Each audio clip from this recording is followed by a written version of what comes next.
बिस्मिल्लाहिर्रहमानिर्रहीम। बेटा 10th class biology chapter number 2 homeostasis. Homeostasis क्या होती है या इसकी एग्जांपल्स क्या हैं, हम सिर्फ इसका इंट्रोडक्शन पढ़ेंगे इस लेक्चर के अंदर कि होम्योस्टेसिस जो आपकी बुक में बताया हुआ है एक्चुअली वो होता क्या है। बेटा अगर होम्योस्टेसिस की बात की जाएगी तो होम्योस्टेसिस क्या होता है? Homeostasis is defined as maintenance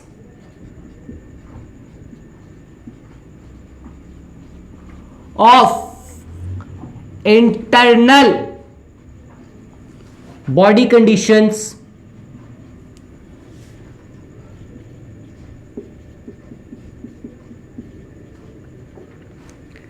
at equilibrium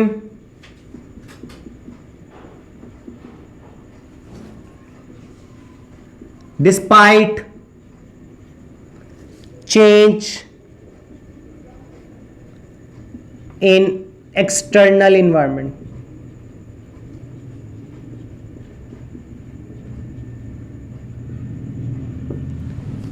बेटा क्या मतलब हुआ इस बात का? वो कहते हैं कि मेंटेन करना, मेंटेन का मतलब बॉडी की इंटरनल कंडीशंस को, अंदरूनी जो काम रिएक्शन हो रहे हैं उनको उसी तरीके से होने देना जैसे वो नॉर्मल हो रहे हैं, उसके अंदर चेंज नहीं होने देना। बेशक जितना मर्जी आपकी एक्सटर्नल एनवायरनमेंट में क्या आ जाए, चेंज आ जाए।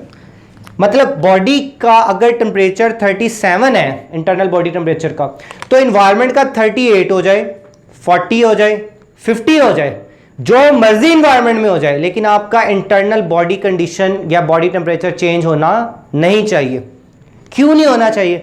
बेटा अगर इंटरनल कंडीशन चेंज होगी तो बॉडी कभी भी प्रॉपर फंक्शनिंग नहीं करेगी। क्यों? बॉडी के एंजाइम 37 डिग्री सेंटीग्रेड पर वर्क कर सकते हैं, इसके अलावा वर्क नहीं कर सकते। अब बॉडी का टेम्परेचर चेंज होगा तो एंजाइम और रिएक्शंस भी क्या होना शुरू हो जाएंगे, चेंज। बॉडी स्टेबल नहीं रह सकती। अब बेटा अगर मैं इसकी टाइप्स की बात करूं तो आपकी बुक के अंदर इसकी फॉलोइंग टाइप या एग्जांपल्स बताई नहीं है। अगर मैं इनकी टाइप्स को देख लूं कि बेटा कौन कौन सी टाइप है,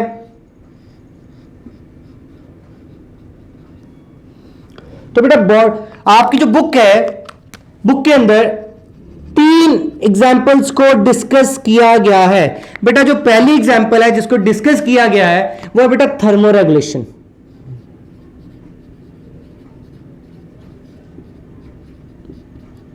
बेटा जो दूसरी एग्जाम्पल्स को डिस्कस किया है वो है ऑस्मोरेगुलेशन।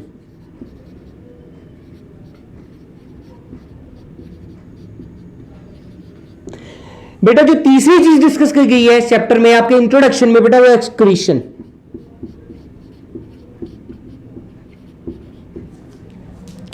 होम्योस्टेसिस का मतलब क्या है कि आपने इंटरनल बॉडी कंडीशन को चेंज नहीं होने देना।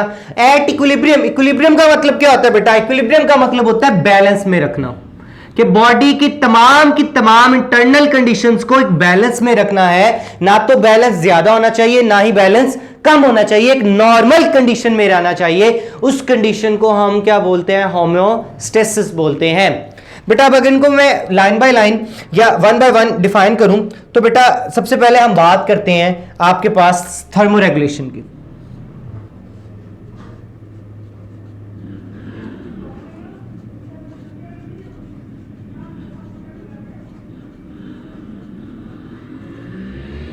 बेटा थर्मोरेगुलेशन की बात करें तो सबसे पहले बात आती है थर्म की। बेटा जब थर्म से थर्मामीटर जो टेम्परेचर को चेक करता है, तो थर्म से मुराद टेम्परेचर। तो बेटा इसकी डेफिनेशन क्या होगी? मेंटेनेंस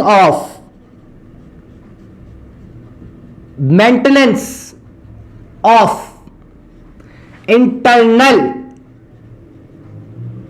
बॉडी टेम्परेचर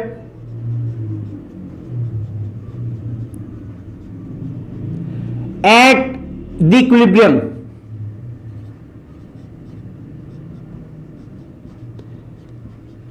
आपने बॉडी का इंटरनल टेम्परेचर उसको किस पे रखना है? इक्विलिब्रियम पे। अच्छा अगर मैं इसकी एग्जांपल लूं बेटा,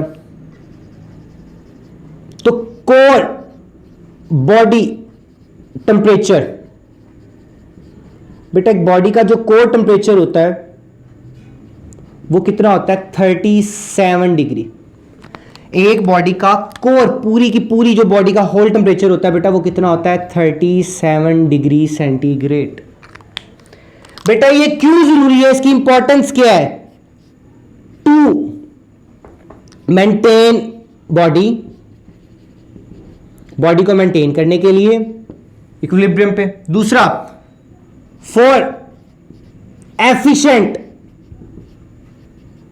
वर्क ऑफ एंजाइम, ताकि जो एंजाइम है वो अपना काम क्या कर सके, ठीक कर सके, एफिशिएंट कर सके। इसके लिए बॉडी का टेम्परेचर बेटा 37 पे रहना क्या बहुत जरूरी है। सेकेंड चीज जो बहुत जरूरी है थर्मो रेगुलेशन के बाद बेटा वो है osmo regulation.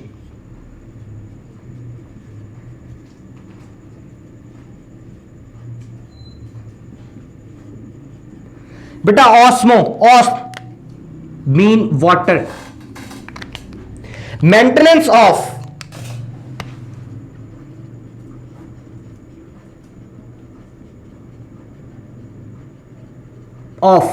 Body salts and fluids. बेटा बॉडी के अंदर जितने भी सॉल्ट मौजूद हैं, सोडियम, पोटाशियम, क्लोरीन, कोई भी सॉल्ट अगर मौजूद है बेटा उसको इक्विलिब्रियम पे रखना। वो बॉडी के कहां पर होगा, बॉडी के बेटा वो बॉडी के टिश्यूज में हो सकता है, फ्लूइड में हो सकता है, ब्लड के अंदर हो सकता है। जैसे इसकी एग्जांपल में क्या है, मेंटेनेंस या maintain 1 gram of glucose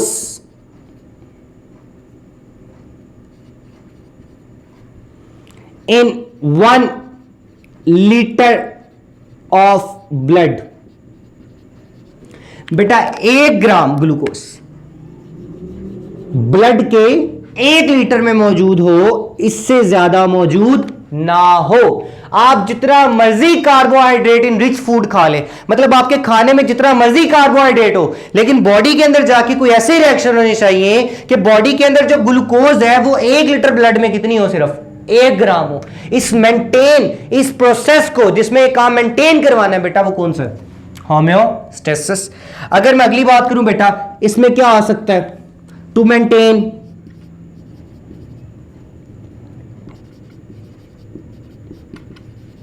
body cells. बेटा इसके अलावा बॉडी के अंदर डिफ्यूजन एंड ऑस्मोसिस। आप 9th क्लास के अंदर इसकी डेफिनेशन पढ़ के आए हैं। डिफ्यूजन क्या होती है, किसी एक ज्यादा इर्तिकाज वाले इलाके से कम की तरफ जाना। ऑस्मोसिस क्या होती है, सेमी परमेबल मेम्ब्रेन से वाटर का पास करना। बेटा इस सब को मेंटेन करवाने के लिए हमारे पास क्या होता है, ऑस्मो रेगुलेशन। बेटा लास्ट वन जिसका इंट्रोडक्शन है वो है excretion.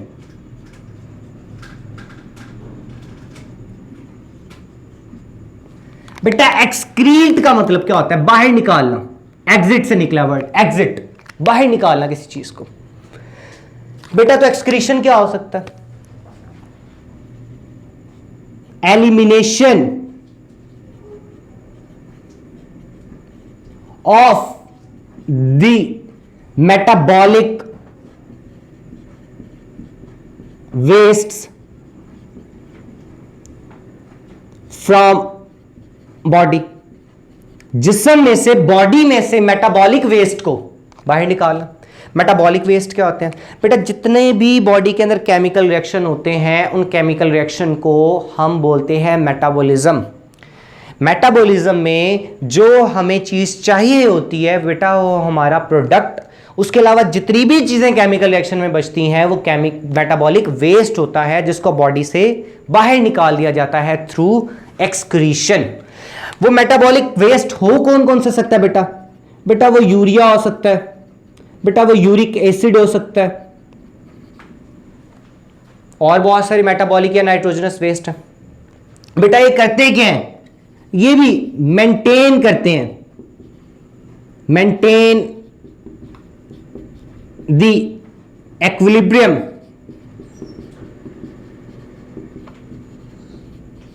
Of the body.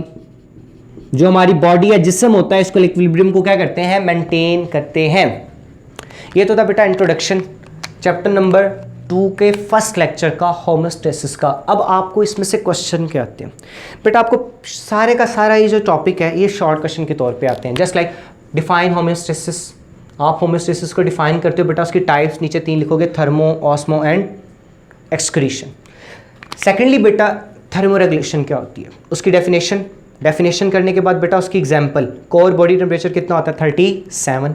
Osmo regulation बेटा उसकी डेफिनेशन, साथ में उसकी एग्जांपल कि हमारी बॉडी के अंदर 1 ग्राम ग्लूकोज का कितना हो सकता है 1 लीटर ब्लड। बेटा अगर होमोस्टेसिस की डेफिनेशन आती है तो उसके साथ भी आप ये वाली एग्जांपल या ये वाली एग्जांपल दे सकते हैं। इसी तरह बेटा एक्सक्रीशन आता है तो एक्सक्रीशन के साथ आप एग्जांपल देते हो यूरिया या यूरिक एसिड, ये एक्सक्रीटरी प्रोडक्ट है हमारी बॉडी के केमिकल रिएक्शंस के। यहाँ पे बेटा आप लोगों के पहला लेक्चर इंट्रोडक्शन ख़त्म होता है। जज़ाकल्लाह।